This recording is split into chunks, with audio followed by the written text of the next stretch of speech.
जय श्री कृष्णा। राधे राधे दोस्तों, आप सभी श्रोताओं को आषाढ़ मास के शुक्ल पक्ष की देवशयनी एकादशी की हार्दिक शुभकामनाएं। आप सभी पर भगवान विष्णु की कृपा सदैव बनी रहे। आज की इस वीडियो में आप सुनेंगे देवशयनी एकादशी की व्रत कथा।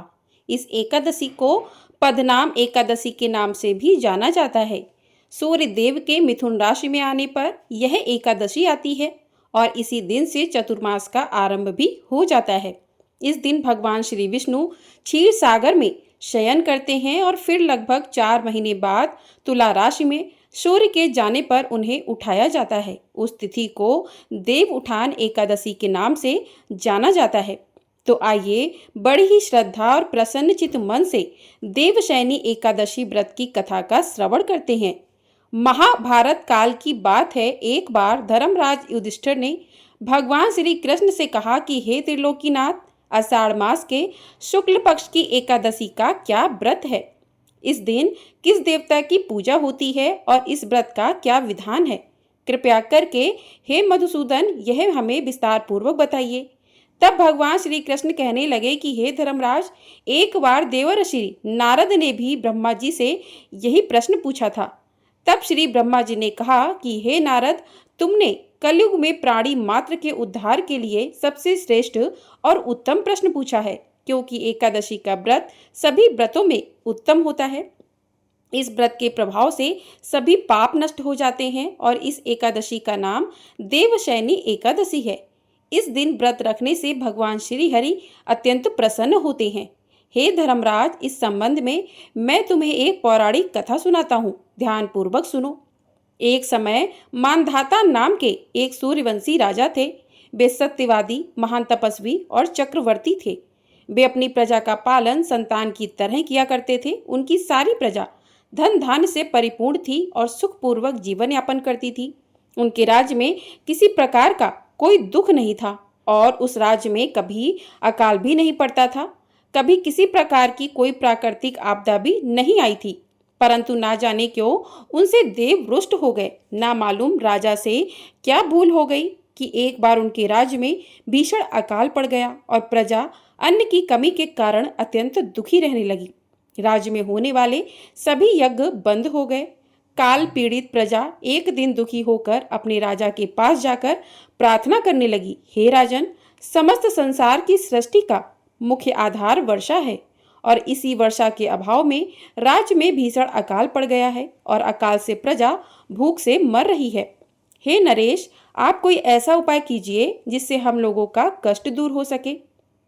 अगर जल्दी ही इस अकाल से मुक्ति ना मिली तो विवश होकर प्रजा को किसी दूसरे राज्य में शरण लेनी पड़ेगी। प्रजाजनों की बात और दुख सुनकर राजा कहने लगे, आप लोग सत्य कह रहे हैं कि वर्षा ना होने से आप सभी बहुत दुखी हैं। राजा के पापों के कारण ही प्रजा को कष्ट भोगना पड़ता है। मैं बहुत सोच विचार कर रहा हूँ, परंतु फिर भी मुझे अपना कोई दोष दिखाई नहीं दे रहा। आप लोगों के कष्ट को दूर करने के लिए मैं बहुत उपाय कर रहा हूँ, परंतु आप चिंतित मत होइए, मैं इसका कोई ना कोई उपाय अवश्य ही ढूंढ निकालूंगा। राजा के वचनों को सुनकर प्रजाजन वहां से चले गए। राजा मानधाता भगवान की पूजा कर कुछ मुख्य व्यक्तियों को साथ लेकर वन को चले गए। वहां वह ऋषि मुनियों के आश्रमों में घूमते घूमते अंत में ब्रह्मा जी के मानसपुत्र अंगिरा ऋषि के आश्रम पहुंच गए। रथ से उतरकर राजा आश्रम में गए। वहां ऋषि अभी नित्य कर्म से निवृत्त हुए ही थे कि राजा ने उनके समक्ष पहुंचकर उन्हें प्रणाम किया। ऋषि ने राजा को आशीर्वाद दिया और फिर पूछा कि हे राजा, आप इस स्थान पर किस प्रयोजन से पधारे हैं, सो कहिए।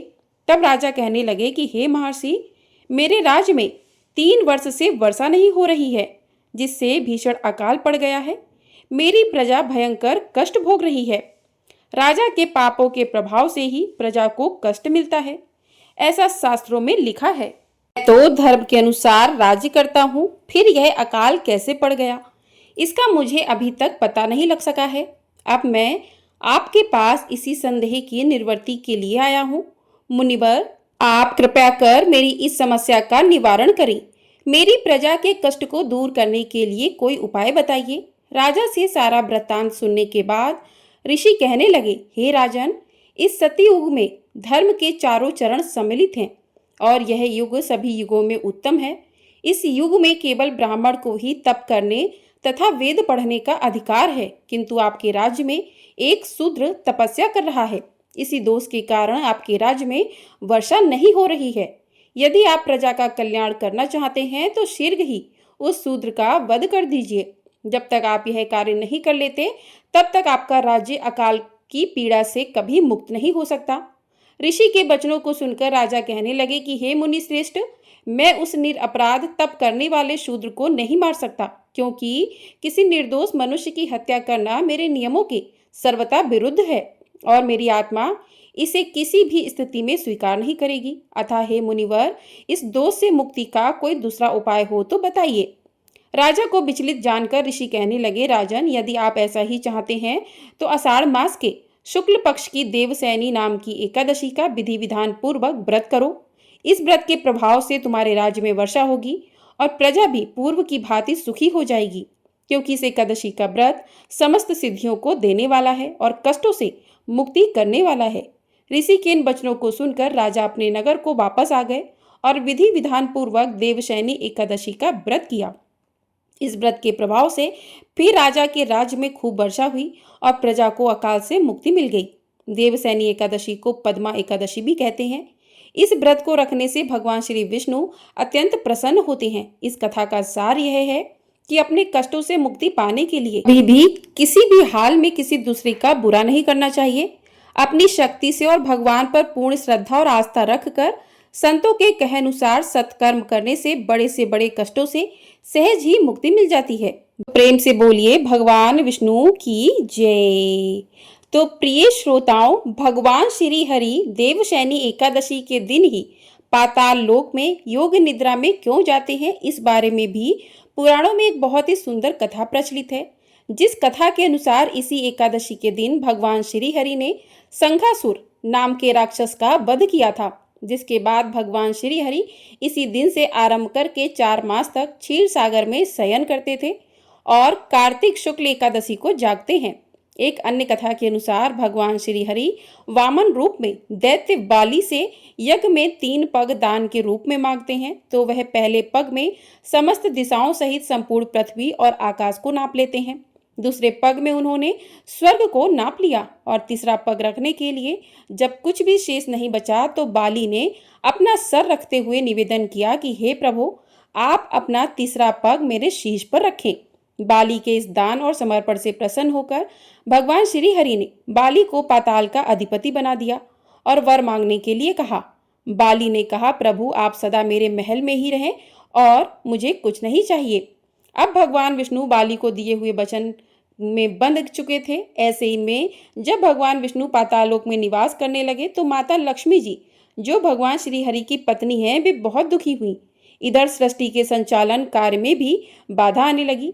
तब भगवान विष्णु के अनुपस्थित रहने के कारण माता लक्ष्मी बहुत दुखी हुई और उन्होंने बाली को अपना भाई बनाया। बाली से भगवान को वचन मुक्त करने का अनुरोध किया। तब इसी दिन से भगवान विष्णु वर का पालन करते हुए, वचन का पालन करते हुए 4 महीने तक अर्थात देवशैनी एकादशी से लेकर देवउठनी एकादशी तक पाताल लोक में निवास करते हैं। अर्थात देवशैनी एकादशी को सौभाग्य की एकादशी के नाम से भी जाना जाता है और मोक्ष की इच्छा रखने वाले मनुष्यों को इस एकादशी का व्रत भी अवश्य ही करना चाहिए। तो प्रेम से बोलिए श्री हरि विष्णु की जय। अब आइए श्रवण करते हैं समस्त पापों का नाश करने वाली भगवान श्री हरि विष्णु की सच्ची कथा, जिसे सुनने मात्र से दुख दारिद्र्य समाप्त हो जाते हैं। कन्नौज में एक ब्राह्मण रहता था, उसका नाम अजामिल था। यह अजामिल बड़ा शास्त्रज्ञ था। शील, सदाचार और सद्गुणों का तो यह खजाना ही था। ब्रह्मचारी, विनयी, जितेंद्रिय, सत्यनिष्ठ, मंत्रवेत्ता और पवित्र भी था।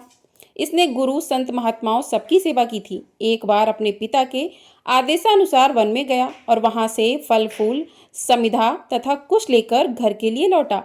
लौटते समय इसने देखा कि एक व्यक्ति मदिरा पीकर किसी वैश्या के साथ विहार कर रहा है। वैश्या भी शराब पीकर मतवाली हो रही है। अजामिल ने पाप किया नहीं, केवल आंखों से देखा और काम के वश हो गया। अजामिल ने अपने मन को रोकने की बहुत कोशिश की, लेकिन नाकाम रहा। अब यह मन ही मन उसी वैश्या का चिंतन करने लगा और अपने धर्म से विमुख हो गया। अजामिल सुंदर सुंदर वस्त्र, आभूषण आदि वस्तुएं जिनसे वह प्रसन्न होती ले आता।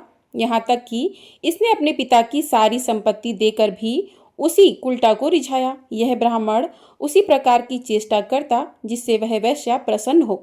इस वैश्या के चक्कर में इसने अपने कुलीन, नवयुवती और विवाहिता पत्नी तक का परित्याग कर दिया और उस वैश्या के साथ रहने लगा। इसने बहुत दिनों तक वैश्या के मल समान अपवित्र अन्न से अपना जीवन व्यतीत किया और अपना सारा जीवन ही पापमय कर लिया। यह कुबुद्धि न्याय से अन्याय से जैसे भी जहाँ कहीं भी धन मिलता वहीं से उठा लाता और उस वैश्या के बड़े कुटुंब का पालन करने में ही व्यस्त रहता। चोरी से, जुए से और धोखाधड़ी से अपने परिवार का पेट पालता था। एक बार कुछ संत इसके गांव में आए। गांव के बाहर संतों ने कुछ लोगों से पूछा कि भैया किसी ब्राह्मण का घर बताइए, हमें वहां पर रात गुजारनी है। इन लोगों ने संतों के साथ मजाक किया और कहा, संतों, हमारे गांव में तो एक ही श्रेष्ठ ब्राह्मण है जिसका नाम है अजामिल, और इतना बड़ा भगवान का भक्त है कि गांव के अंदर नहीं रहता, गांव के बाहर ही रहता है। अब संत जन अजामिल के घर पहुंचे और दरवाजा खटखटाया। भक्त अजामिल, दरवाजा खोलो। जैसे ही अजामिल ने आज दरवाजा खोला तो संतों के दर्शन करते ही मानो आज अपने पुराने अच्छे कर्म उसे याद आ गए। संतों ने कहा, भैया रात बहुत हो गई है, आप हमारे लिए भोजन और सोने का प्रबंध कीजिए। अजामिल ने सुंदर भोजन तैयार करवाया और संतों को करवाया। जब अजामिल ने संतों से सोने के लिए कहा तो संत कहते हैं, भैया हम प्रतिदिन सोने से पहले कीर्तन करते हैं, यदि आपको समस्या ना हो तो हम कीर्तन कर लें। अजामिल ने कहा, आप ही का घर है महाराज, जो दिल में आए सो करो। संतों ने सुंदर कीर्तन प्रारंभ किया और उस कीर्तन में अजामिल बैठा। सारी रात कीर्तन चला और अजामिल की आंखों से खूब आंसू गिरे, मानो आज आंखों से आंसू नहीं पाप धुल गए हों। सारी रात भगवान का नाम लिया। जब सुबह हुई, संत जन चलने लगे तो अजामिल ने कहा, महात्माओं, मुझे क्षमा कर दीजिए, मैं कोई भक्त नहीं हूँ, मैं तो एक महापापी हूँ। मैं वैश्या के साथ रहता हूँ और मुझे गांव से बाहर निकाल दिया गया है। केवल आपकी सेवा के लिए मैंने आपको भोजन करवाया, नहीं तो मुझसे बड़ा पापी कोई नहीं है। संतों ने कहा, अरे अजामिल, तूने ये बात हमें कल क्यों नहीं बताई? हम तेरे घर में रुकते ही नहीं। अब तूने हमें आश्रय दिया है तो चिंता मत कर। ये बता, तेरे घर में कितने बालक हैं? अजामिल ने बता दिया कि महाराज 9 बच्चे हैं और अभी ये गर्भवती है। संतों ने कहा कि इस बार जो तेरे संतान होगी वो तेरे पुत्र होगा और तू उसका नाम नारायण रखना, तेरा कल्याण हो जाएगा। संत जन आशीर्वाद देकर चले गए। समय बीता, उसके पुत्र हुआ, नाम रखा नारायण। अजामिल अपने पुत्र नारायण से बहुत आसक्त था। अजामिल ने अपना संपूर्ण हृदय अपने बच्चे नारायण को सौंप दिया था। हर समय अजामिल कहता था, नारायण भोजन कर लो, नारायण पानी पी लो, नारायण तुम्हारा खेलने का समय है, तुम खेलो। हर समय नारायण नारायण करता था। इस तरह 88 वर्ष बीत गए। वह अतिशय मूढ़ हो गया था। उसे इस बात का पता ही नहीं चला कि मृत्यु मेरे सिर पर आ चुकी है। अब वह अपने पुत्र बालक नारायण के संबंध में ही सोचने विचारने लगा। इतने में ही अजामिल ने देखा कि उसे ले जाने के लिए यमराज के दूत आए हैं और वह नारायण नारायण पुकारने लगा। भगवान के पार्षदों ने देखा कि यह मरते समय हमारे स्वामी भगवान नारायण का नाम ले रहा है, उनके नाम का कीर्तन कर रहा है, अतः वे बड़े बेग से झटपट वहां आ पहुंचे। उस समय यमराज के दूत दासीपति अजामिल के शरीर में से उसके सूक्ष्म शरीर को खींच रहे थे। विष्णु दूतों ने बलपूर्वक रोक दिया। उनके रोकने पर यमराज के दूतों ने उनसे कहा, अरे धर्मराज की आज्ञा का निषेध करने वाले तुम लोग हो कौन? तुम किसके दूत हो? कहाँ से आए हो? और इसे ले जाने से हमें क्यों रोक रहे हो? जब यमदूतों ने इस प्रकार कहा तब भगवान नारायण के आज्ञाकारी पार्षदों ने हंसकर कहा, यमदूतों, यदि तुम लोग सचमुच धर्मराज के आज्ञाकारी हो तो हमें धर्म का लक्षण और धर्म का तत्व सुनाओ। दंड का पात्र कौन है? यमदूतों ने कहा, वेदों ने जिन कर्मों का विधान किया है वे धर्म है और जिनका निषेध किया है वे अधर्म है। वेद स्वयं भगवान के स्वरूप हैं। वे उनके स्वाभाविक श्वास प्रश्वास एवं स्वयं प्रकाश ज्ञान है, ऐसा हमने सुना है। पाप कर्म करने वाले सभी मनुष्य अपने अपने कर्मों के अनुसार दंडनीय होते हैं। भगवान श्री हरि विष्णु जी के पार्षदों ने कहा, यमदूतों, यह बड़े आश्चर्य और खेद की बात है कि धर्मज्ञों की सभा में अधर्म प्रवेश कर रहा है, क्योंकि वहां निरपराध और अदंडनीय व्यक्ति को व्यर्थ ही दंड दिया जाता है। यमदूतों, इसने कोटि कोटि जन्मों की पाप राशि का पूरा पूरा प्रायश्चित कर लिया है, क्योंकि इसने विवश होकर ही सही भगवान के परम कल्याण में मोक्षप्रद नाम का उच्चारण तो किया है। जिस समय इसने नारायण इन 4 अक्षरों का उच्चारण किया, उसी समय केवल उतने से ही इस पापी के समस्त पापों का प्रायश्चित हो गया। चोर, शराबी, मित्रद्रोही, ब्रह्मघाती, गुरु पत्नीगामी, ऐसे लोगों का, संसंगरी स्त्री, राजा, पिता और गाय को मारने वाला, चाहे जैसा और चाहे जितना बड़ा पापी हो, सभी के लिए यही इतना ही सबसे बड़ा प्रायश्चित है कि भगवान के नामों का जाप किया जाए, क्योंकि भगवान के नामों के उच्चारण से मनुष्य की बुद्धि भगवान के गुण, लीला और स्वरूप में रम जाती है और स्वयं भगवान की उसके प्रति आत्मीय बुद्धि हो जाती है। तुम लोग अजामिल को मत ले जाओ, इसने सारे पापों का प्रायश्चित कर लिया है, क्योंकि इसने मरते समय भगवान के नाम का उच्चारण किया है।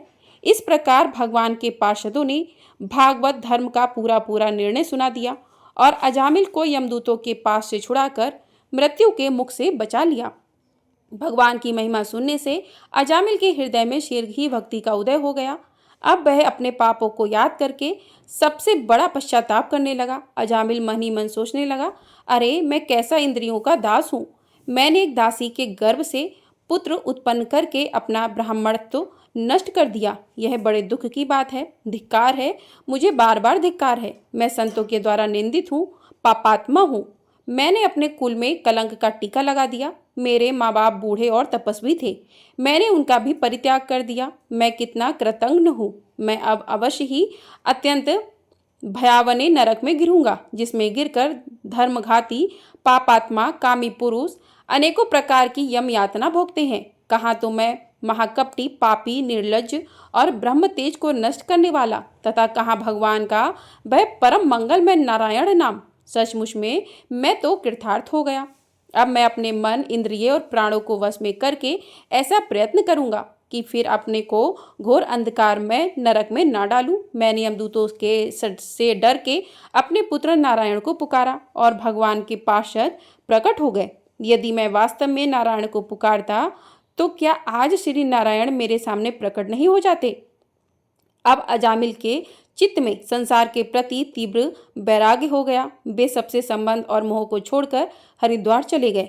उस देव स्थान में जाकर वे भगवान के मंदिर में आसन पर बैठ गए और उन्होंने योग मार्ग का आश्रय लेकर अपनी सारी इंद्रियों को, अन्य विषयों को हटाकर मन भगवान श्री हरि विष्णु में लीन कर लिया और मन को बुद्धि में मिला लिया। इसके बाद आत्मचिंतन के द्वारा उन्होंने बुद्धि को विषयों से पृथक कर लिया तथा भगवान के धाम, अनुभव, स्वरूप परम ब्रह्म में जोड़ दिया। इस प्रकार जब अजामिल की बुद्धि त्रिगुणमयी प्रकृति से ऊपर उठकर भगवान के स्वरूप में स्थित हो गई, तब उन्होंने देखा कि उनके सामने वे ही चारों पार्षद जिन्हें उन्होंने पहले देखा था खड़े हैं। अजामिल ने सिर झुकाकर उन्हें नमस्कार किया। उनका दर्शन पाने के बाद उन्होंने उस तीर्थ स्थान में गंगा के तट पर अपना शरीर त्याग दिया और तत्काल भगवान के पार्षदों का स्वरूप प्राप्त कर लिया।